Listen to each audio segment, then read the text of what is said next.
Hey guys, today I'm going to explain the difference between freeze drying and dehydrating foods and what the benefits are of both, and help you make a decision on which method of preservation might be best for you. Both of these methods, dehydrating and freeze drying, are excellent ways of preserving food. It makes it so you can have them shelf stable, so you don't need to have them in the freezer or the fridge using up space. That also costs money to keep it going on a daily basis. So freeze-dried foods you can store, if stored properly, they could store up to 25 years. The difference between freeze-drying and dehydrating: freeze-drying gets out almost 100% of all the moisture in the food. Moisture and oxygen are your the two ingredients that destroy food. The moisture will cause mold, and the oxygen feeds the bad bacteria. Freeze dryers get out nearly 100% of the moisture, where dehydrators get out between 90 and 95%. There's mixed opinions on it. You could find different numbers everywhere you look, but in general, it's about 90 to 95% of the moisture. And you could keep things stored dehydrated for 5-10 years easily. So when you freeze dry something, it's going to be light and fluffy. So if I open this up, it's going to have this is freeze dried bananas. It's going to have a very light, fluffy styrofoam kind of texture to it. Where if you dehydrate it, you can see these are hash browns that were probably about 4 or 5 times the size before I dehydrated them, and they have shrunk down, and now they're very dense, and they have quite a bit of weight to them. If I ran the same batch through the freeze dryer, they'd be a lot lighter. When preserving food with either method, you still have to watch the fat content. You cannot freeze dry fatty foods. The fat will cause it to go rancid. Same with dehydrating. So the big question you need to ask yourself is, what is your main goal with owning either a freeze dryer or a dehydrator? Are you looking to preserve meals so that you can just open up a package and then have a meal ready to eat? Are you looking to prep? Are you looking to get a large amount of food saved up for doomsday, if you believe that's going to happen in your lifetime? These are all things to consider when you're looking to get either a freeze dryer or a dehydrator. The other thing is, what's your budget? This guy here is only about $200, and this one here is about $4,000 or $5,000, depending on the options that you get with it. So there's a big difference between the cost of the two, and they do two totally different things. So some of the advantages that the dehydrator has over the freeze dryer is it's a little bit cheaper to run, and it doesn't need to run nearly as long. So I'll fill these trays up completely full, and I'll layer the hash browns on there a good inch thick, and let it run 16 hours or so when I overfill the dehydrator, and it does a very good job of drying it out, but it just takes longer. Where if I load up my shelves in the freeze dryer, it takes a minimum of 24 hours, usually 48 hours, to dehydrate or to freeze dry things. So this will do it faster, and it costs less to run than this guy here. So this guy uses about 1,000 watts, where the freeze dryer here, you need a dedicated 20 amp circuit for it. The other thing that you will need with the freeze dryer is you'll need to have a sink nearby to drain the frozen contents as it thaws. It'll need to drain into a sink, or you'll have to drain it into a bucket and constantly dump the bucket. Another thing you can do is get one of these pumps here that you pull the cap off, you drop the hose of the freeze dryer into here. When this fills up, it'll kick on a pump, and then you can hook on a hose to this end here, and that'll pump it into a sink for you, so you don't have to worry about a bucket overfilling. And this guy I got on Amazon. They're not too bad. They're fairly cheap. The purpose of this guy is actually for my furnace, for a project we're doing there, but it would work just as well with the freeze dryer. It would help eliminate having to put it right next to a sink. The other advantage of the dehydrator over the freeze dryer is, if you like making jerky, snack sticks, stuff like that, the dehydrator is going to allow you to make the jerky where the freeze dryer wouldn't. Now, you can still preserve meat in the freeze dryer and actually have it shelf stable much longer than the dehydrator, but you're not going to just grab freeze-dried meat and eat it as a snack. I mean, you can, but it's very dry, and it's definitely not as palatable that way. The biggest thing that we like to use our dehydrator for is doing hash browns and then all of our herbs in there. The herbs go super fast. It takes just a couple hours to do them. With freeze drying, they claim that 99% of the vitamins and minerals stay in the food that you're preserving, where when you dehydrate, they say, again, you could find different numbers wherever you look, but they say up to 80% of the vitamins and minerals and nutrients stays in the food that you're preserving. With that being said, we still like to dehydrate our herbs instead of freeze drying them because one, it goes faster, and two, we found that when we grow our own herbs, they are way more potent than anything that you buy at the store. So they're going to have a lot more nutrients in them right off the bat with the dehydrator than you do at the store. So the other thing is usually when we're harvesting our herbs, we're running this nonstop, preserving our salsa or other vegetables and food that we get from our garden. And so this thing usually has quite the backlog. And so we use this to help kind of take the load off the freeze dryer, so we're not having to do the herbs in there as well. I mean, if you have a garden, I would strongly recommend getting both.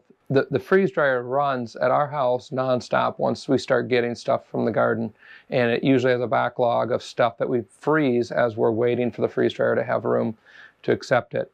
We have a big garden. We also have a big family, and we primarily use the freeze dryer just to preserve our food to get us through the year. One of the things that we really like about our freeze dryer is usually we'll have a soup week, and I'll tell her, hey, make a triple batch of soup every day of the week.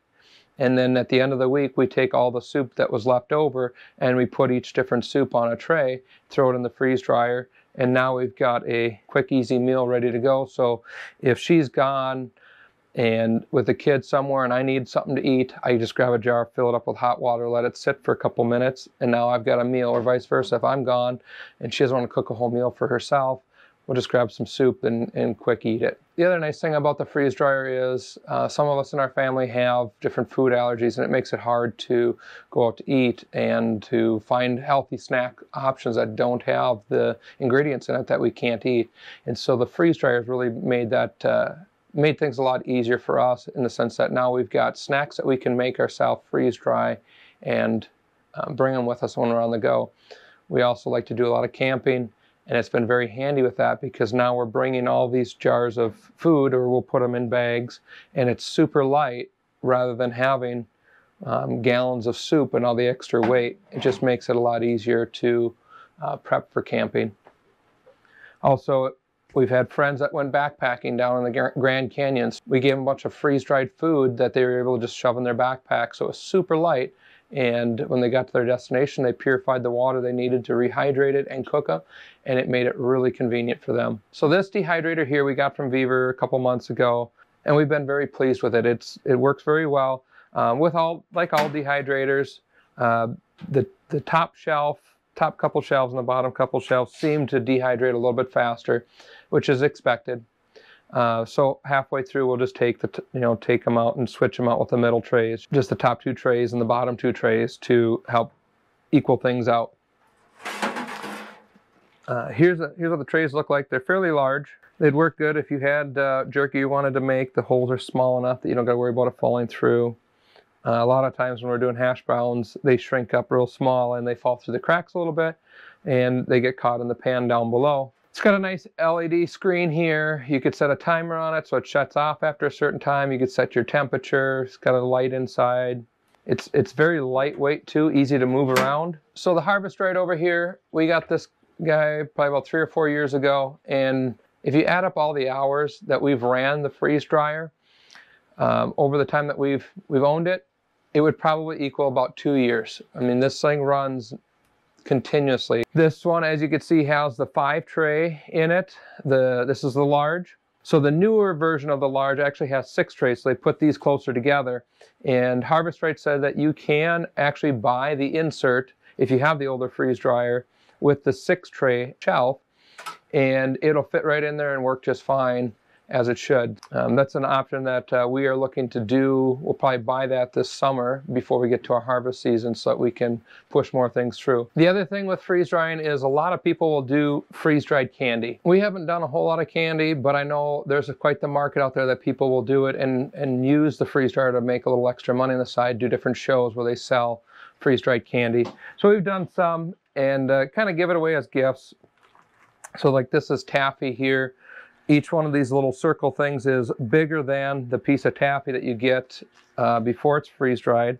and we cut each one of our taffies in a fourth, and you can see they grow at least 4 times the size. It's a fun little treat that we like to gift away to people, friends, and family, and it has a very unique, fluffy texture to it. The other nice advantage that we found with the freeze dryer over the dehydrator is that you could do liquids in the freeze dryer. So like I said, we do our salsa. This is one of our staples. Everybody loves our salsa, our freeze-dried salsa, because they just grab it and you fill it with ice cold water, and now you've got salsa in just a couple minutes. The other thing that we like to use the salsa for is seasonings. So if my wife is making tacos or something, she'll use the salsa for her taco seasoning mixture. And like I said, you could do the soups. We've freeze-dried milk. We've got a dairy cow that we milk, and it's nice just to store up a little extra milk so when she's in her dry season that we have milk again. So I'll put links in the description for both the dehydrator and the freeze dryer. I also have a coupon code that you can use for the dehydrator if you're looking to get one. I'd highly recommend it. It's nice and big, so you got plenty of room to do all sorts of stuff in it. I'll also put a link in the description for this pump as well if you're looking to get a pump for your freeze dryer to pump it to your nearest utility sink. So if you're a gardener and you do a lot of gardening, or you're a prepper, or you buy a bunch of food in bulk when it's marked down at your local food store, I'd highly recommend getting the freeze dryer and the dehydrator, both if you can afford it, because like I said, we use them both. There's purposes that we use for both of them. The freeze dryer definitely has more uses for us right now, but we are venturing into more uses for this. We're going to make some jerky here in the next few weeks with the dehydrator. Beaver also has smaller versions of this dehydrator. If you think that this one might be a little too big for your needs, or if it's a little out of your budget, they do have some cheaper, smaller versions that might fit your budget better. I'll put a link in the description for those as well. Thanks for taking the time to watch the video, guys. If you liked this video, found it helpful, please hit that subscribe button and follow along to the channel. I like to do a video every few weeks, different tips and tricks that we do around our homestead to make our life easier. We have a 5-acre hobby farm that we homestead, and I like to share different tips in my videos of things that I found that make my life easier to help you in your process of homesteading and self-sustainability. So thanks again for watching, guys. Have a blessed day.